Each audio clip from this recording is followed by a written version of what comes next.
السلام عليكم، مرحبا بكم معايا في وصفه جديده من وصفات هينز ديشز كويك اند تيستي. اقتراح اليوم هو عباره عن تزيين كاب كيك بعجينه السكر اللي قدمتهم كهديه للاستاذ ديال الابن ديالي. نخليكم مع المقادير وطريقه التزيين ونتمنى لكم فرجه ممتعه. بالنسبه لهذا الكاب كيك فاحنا عندي هنايا كاب كيك ديال الفانيلا، انا سبق لي وقدمتهم في وصفه سابقه. عندي هنايا اللون الازرق البرتقالي والوردي والاخضر اللي هما غادي نتبازع عليهم باش نزوق الكاب كيك. غادي نوضعهم جانبا. عندي هنايا كريمه الزبده اللي غادي نوضعها الفوق كذلك في الوصفه سبق لي وقدمتها. عندي هاد السباتول، غادي نحتاج لهذا المدلك لعجين السكر، غادي نحتاج الالوان باش نلون عجين السكر، غادي نحتاج عجينة السكر. هنا عندي اللون الازرق، اصفر، اسود، ابيض. غادي نحتاج كذلك للبرتقالي، غنحتاج البني كذلك. غادي نحتاج لهذا الموتيف اللي غادي نسرح عليه عجين السكر. غنحتاج القطعه كذلك دائريه. غادي نحتاج الاقلام هادو صالحين للاكل اللي غادي نكتب فوق من عجين السكر. غادي نحتاج كذلك لهاد القطعات الصغار. هنا عندي نجمه وعندي على شكل قلب، وغادي نحتاج لهاد المسطره، وغادي نحتاج كذلك لهاد الادوات. غنحتاج لهاد المول. ونمر الان هنا فايتلي وشكلت بعض الكريات من عجينه السكر درت بعد لي موتيف كرقم 1 ونجمه وقلب. هنا عندي اللون الوردي او الغوز، غادي نحاول نلون به عجين السكر رغم انه شويه صعيب انك تلون عجين السكر، ماشي سهل. فمن الاحسن ان الواحد يقتنيها جاهزه باللون اللي هو كيحتاج له، لان لقيت صعوبه انايا باش ناخذ باش يجيني اللون كيف ما بغيت انايا. لقيت صعوبه، بقيت كل خطره كنضيف لو جال حتى حصلت على اللون اللي بغيت. هذا هو اللون اللي انايا بغيته. غادي نزيد واحد شويه باش لانه جاني شويه باهت. كنقلب على لون وردي.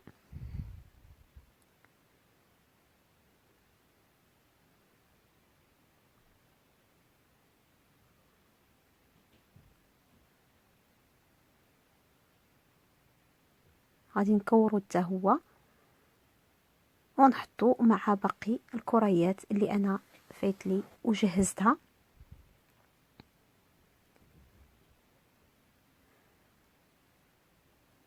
من بعد غادي ناخذ اللون الابيض كذلك نوضعو مع باقي الكريات. اسمحوا لي الفيديو شويه طويل، فانا كنحاول نختصر باش ما يكونش ممل، ما يكونش طويل وما يكونش ممل في نفس الوقت.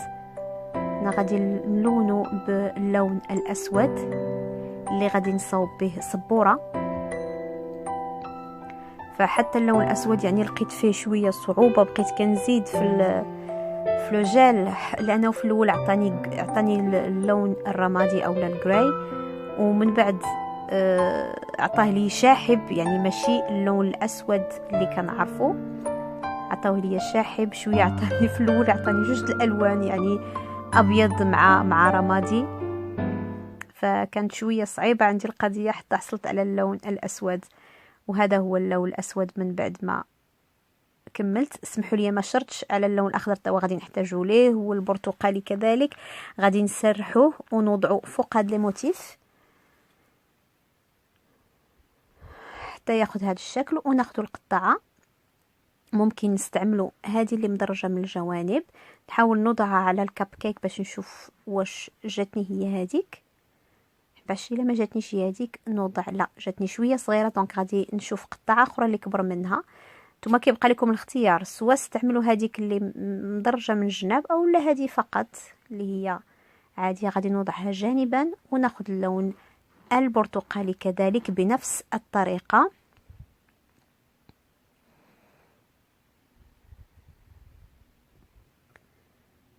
نقطعها.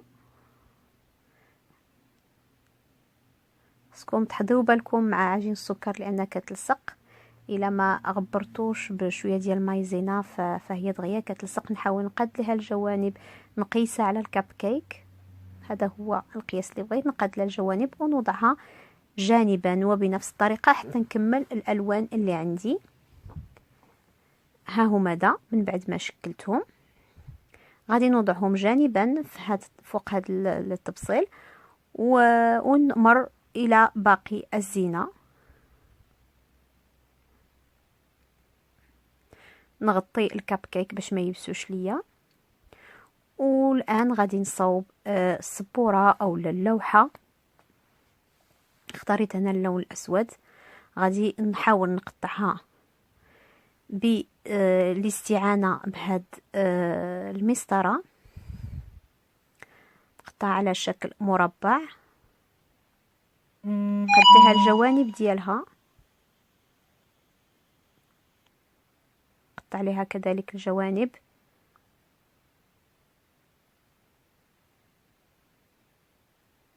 بهذا الشكل، ونبقى كنقدها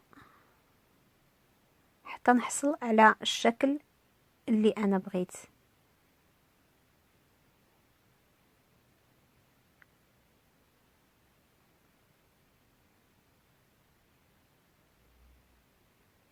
حاول نقيسها على الدائرة، فهي جاتني شوية كبيرة، انا بغيت صغر من هذاك القياس. نحاول نقص لها من الجوانب ديالها.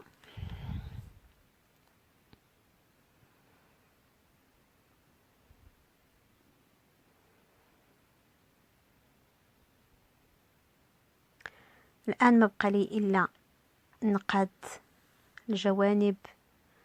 انا خديت هنايا اللون البني باش نقطعهم خطوط رفيعه بهذا الشكل، ولصقهم باستعمال اللصاق الصالح للاكل.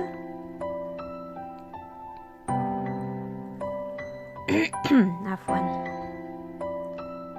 بهذا الشكل، ونبقى مستمره حتى نكمل لها الجوانب ديالها ونلصقهم.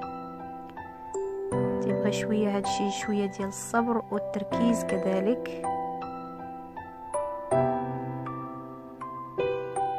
هو ماشي صعيب، ولكن غير بشويه ديال الصبر والتركيز ممكن نصنعو ونبدعو. هنايا غنحاول نزين لها فقط الجوانب، نحيد هذاك الفائض.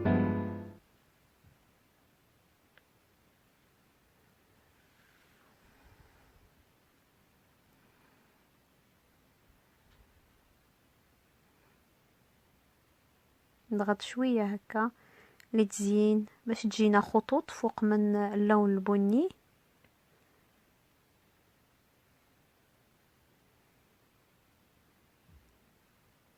نوضع رقم 1، نوضع اللصاق كذلك،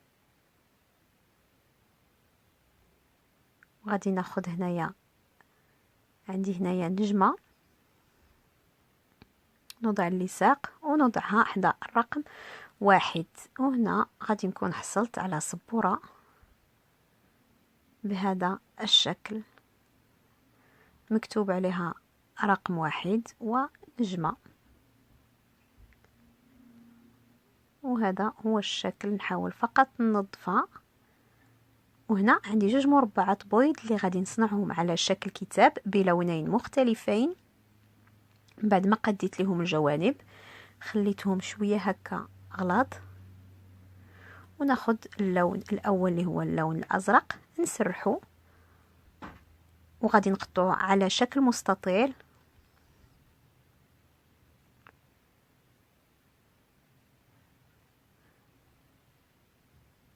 قطع عليه الجوانب كذلك.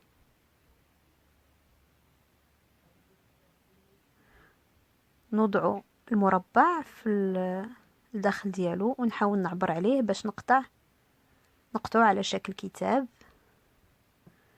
غادي نقص منه شويه ونقص كذلك من الجوانب.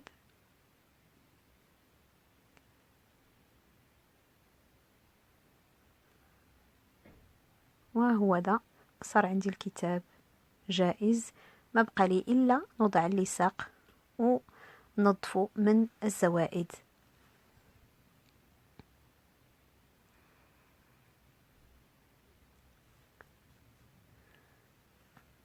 غنوضع هنايا اللصاق ونلصقو من الفوق. العمليه جد بسيطه كما قلت، كيبغي غير شويه ديال الصبر وشويه ديال التركيز.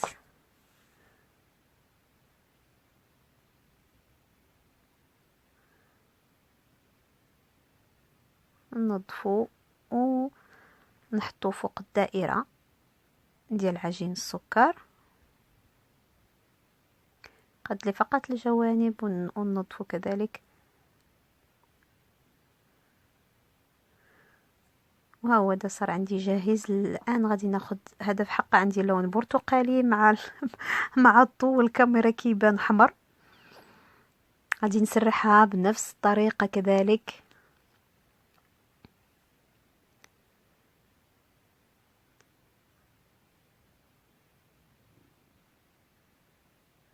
قطعوه كذلك على شكل مستطيل، نقدو الجوانب،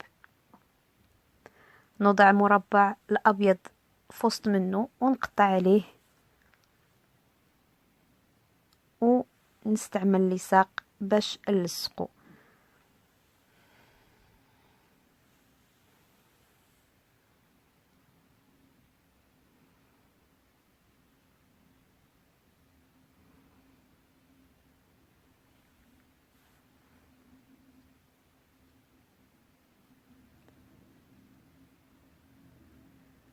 ناخذ اللصاق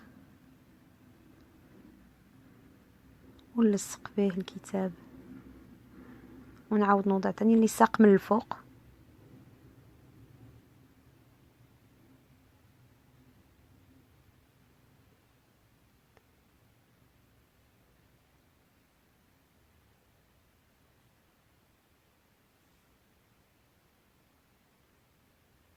ونبقى مستمرة بنفس الطريقة اللي شكلت بها الكتاب الأزرق.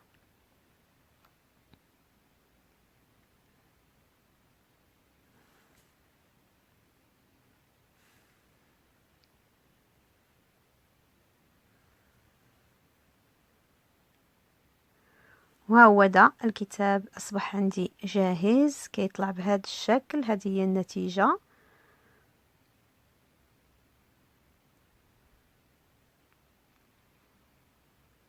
نحاول فقط ننظفو ونوضعو مع الكتاب اللي سبق لي وحضرت معكم، اولا اللي سبق لي وزينته عفوا معكم.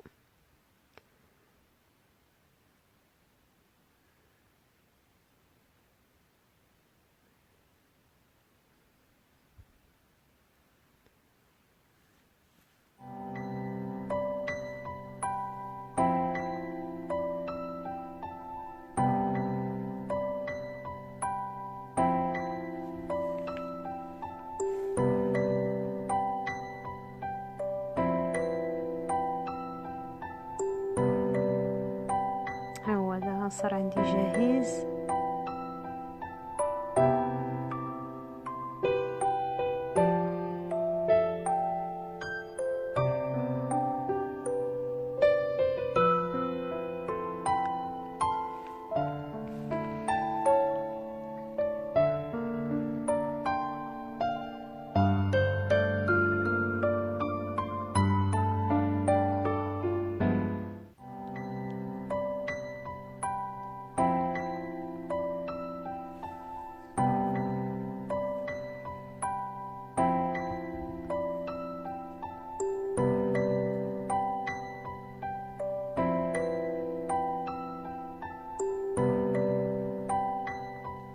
نحاول ننظف فقط يديا لانه عجين السكر ومع الصهد كذلك عندي في المطبخ يديا كيبداو كيتلصقوا.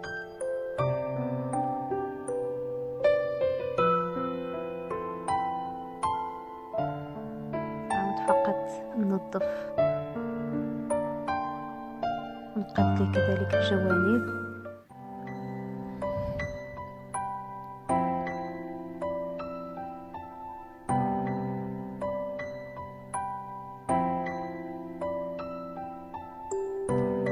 ونوضعه مع الكتاب الأول.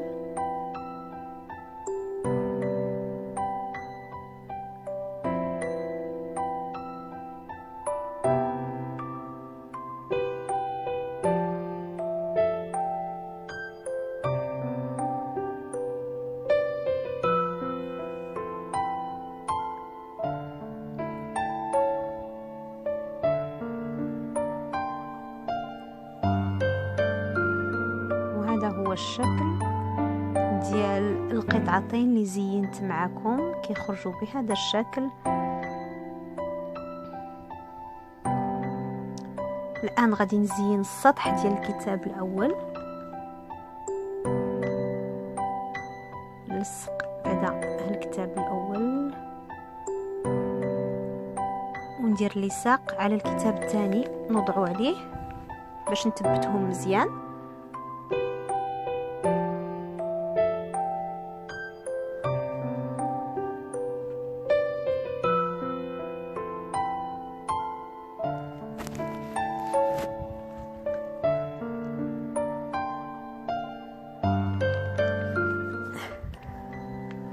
نوضع اللصاق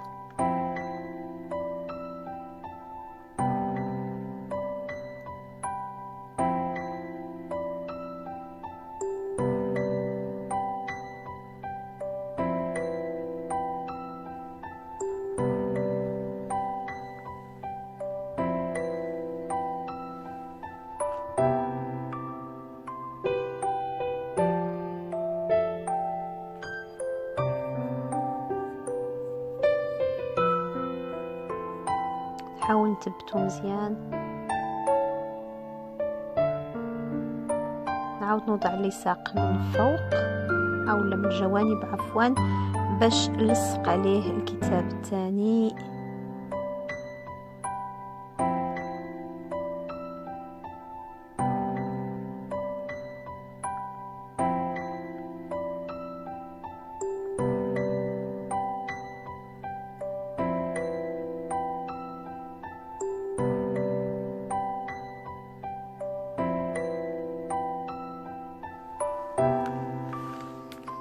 ناخذ الكتاب الثاني ونوضع فيه اللصاق حتى هو ونوضعه على الكتاب الأول.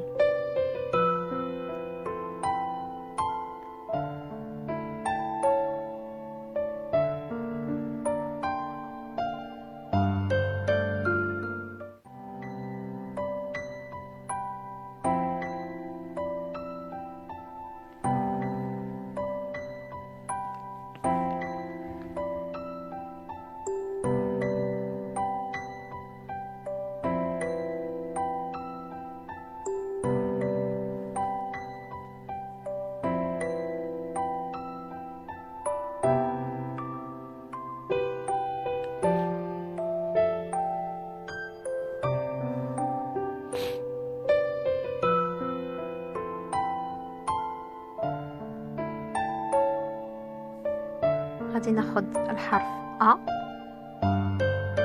نوضع فيه اللصاق ونوضعه فوق السطح ديال الكتاب الثاني.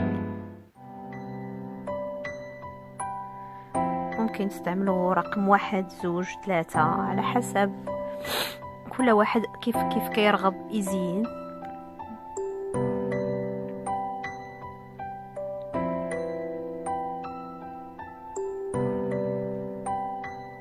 غادي نحاول نثبتها كذلك بمساعدة اللصاق، ثبتها مزيان.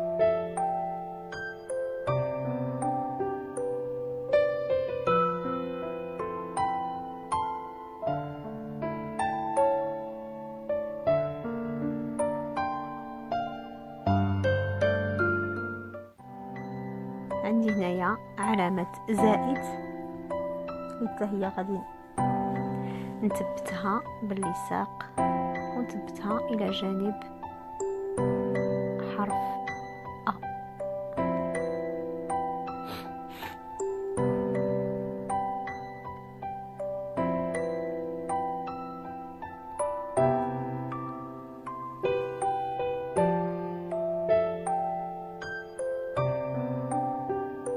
نمر الآن إلى الدائرتين اللي بقاو ليا باش نزينهم كذلك.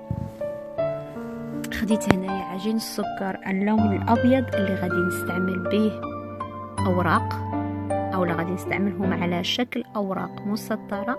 غادي نسرحهم ونقطعهم على شكل مستطيلات. غادي نستعمل 3 ديال الاوراق منهم.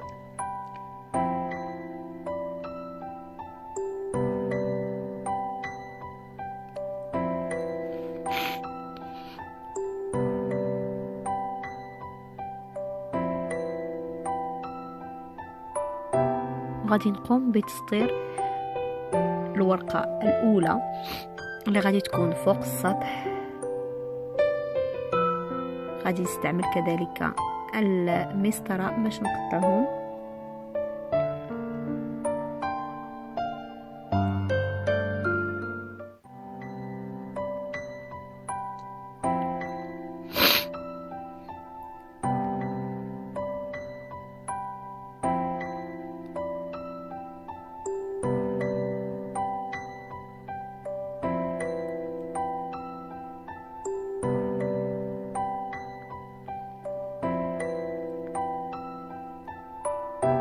اسمحوا لي الا كانت الفيديو طويل عليكم شويه، فمراحل ديال التزيين حتى هي مختلفه وطويله، فكنتمنى بالفعل انني نكون خفيفه على قلوبكم.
مستطيلة، نحاول نقدها. قطعت 2 اوراق لصقتهم على بعضياتهم. الآن بقات لي الورقة اللي غادي نوضع من الفوق، قد لها فقط الجوانب. نحاول نقطع لها التحت ديالها باش تجاني مقادة مع باقي الأوراق اللي أنا قطعت ولصقتهم على بعضياتهم كما كتلاحظوا في الفيديو.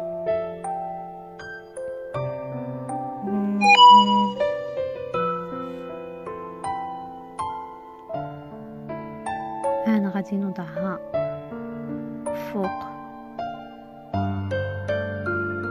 الأوراق الأخرى، نضع فقط شوية ديال اللصاق،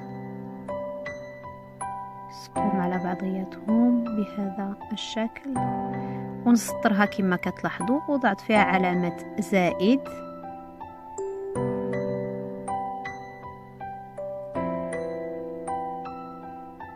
غادي ناخذ هذاك المولي فيه الحروف ونحاول نشكل حرف أ.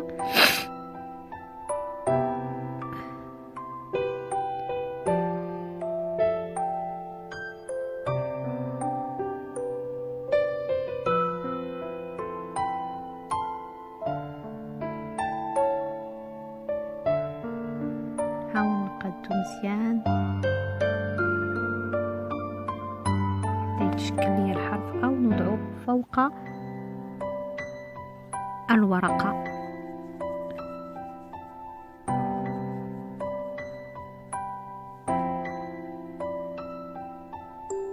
هي دي. حاولت نعملها في اللون الأخضر باش تجيني مع الخطوط وكذلك مع الكب كيك اللي هو باللون الأخضر. ها هي دي تبت على الأوراق. نحاول فقط ننقيها ونقادها مزيان.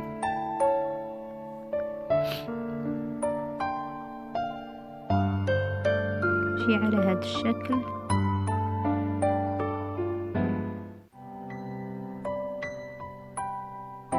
نظف يديا ونوضعها فوق القرص الأخضر.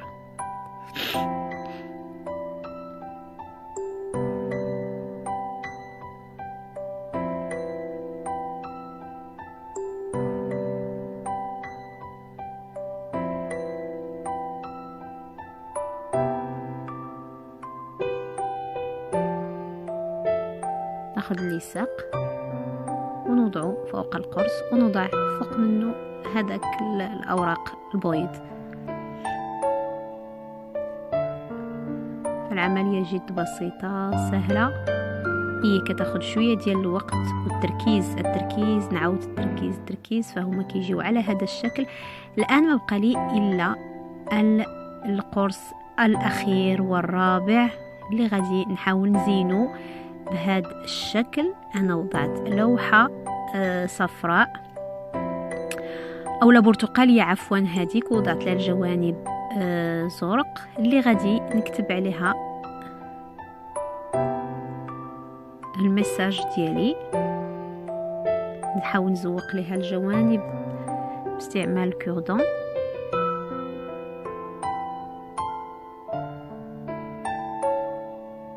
غادي ناخذ قلم أسود فهو صالح للأكل وغادي نكتب عليها to Mr. Allen from Rida. غادي ناخذ هاد القلوب كذلك. أنا استعملت 3 الألوان، عندي الوردي البرتقالي والبني، وغادي نوضعهم في الدائرة الأخيرة وهي الرابعة بهذا الشكل. هذا اللون البني عطاني هذا الشكل. غادي نوضعهم بهذا الشكل هكا، نلصقهم. نوضع 3 الألوان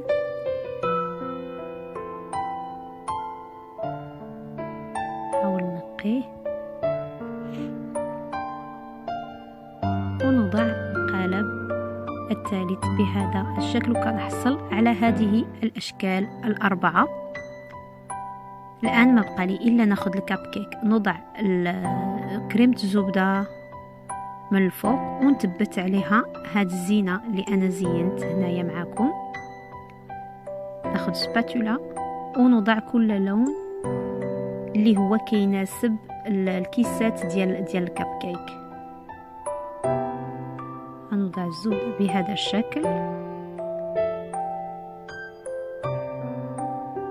ممكن كريمه ديال الزبده تستعملوا لا بوشادوي وتزينوها كيف ما حبيتوا. انا نظرا انني الوقت ديالي ما كانش يسمح لي، فانا اكتفيت فقط انني نوضعها بمساعده ولا بواسطه سباتولا. هذه غادي نثبت عليها اللون الاخضر، نقد لها الجوانب ونقد لها كذلك السطح.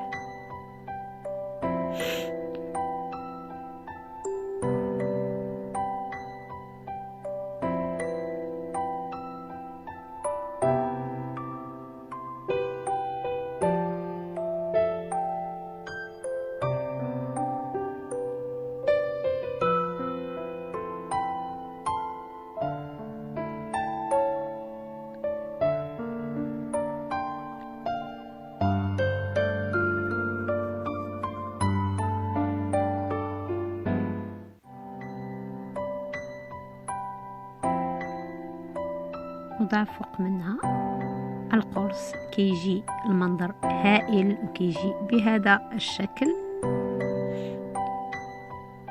ثبتوا مزيان وهذا هو الشكل ديالها. والآن غادي نمر إلى الكب كيك الثاني والثالث والرابع، وهذا هو الشكل النهائي ديال لي كب كيك من بعد ما زينتهم، فهما كيجيو بهذا الشكل. الآن غادي ناخذ العلبة اللي غادي نقدمهم فيها، وغادي ناخذ هاد لي روبون حتى هما باش غادي نزينهم. عندي تماك الكارت او الكارطه اللي غادي نعطيها الاستاذ ديال الابن ديالي. هنا غادي نحاول نحل لابواط ونثبت فيها هادو ديال فاش غادي يوقفوا لي كاب كيك باش ما يطيحوش. نحاول نقاد لهم الجوانب كذلك ونضعهم في وسط العلبه بهذا الشكل.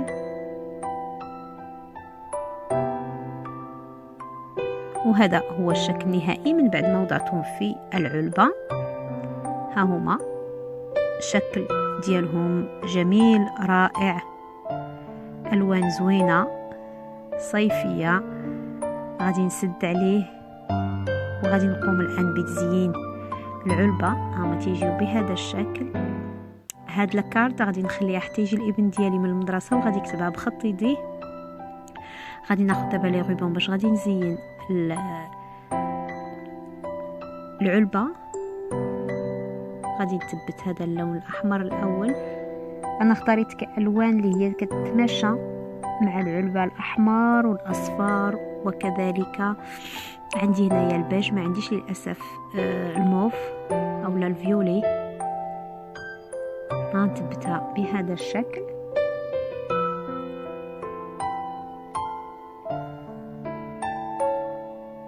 فهذه فكرة بسيطة فقط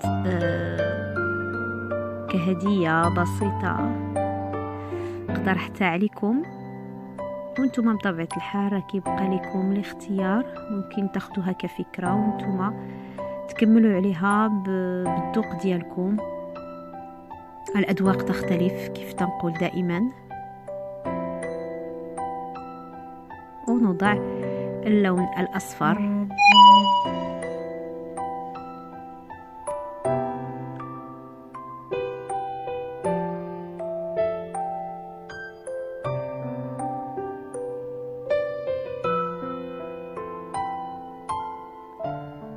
وهذا هو الشكل النهائي ديال العلبة من بعد ما زينتها بالألوان الثلاثة.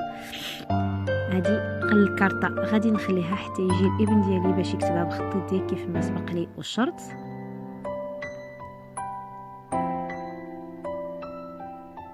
باش ياخذها الاستاذ ديالو مع الهدية المتواضعة. كنتمنى اقتراحي بالفعل يعجبكم وتحضروه في البيوت ديالكم.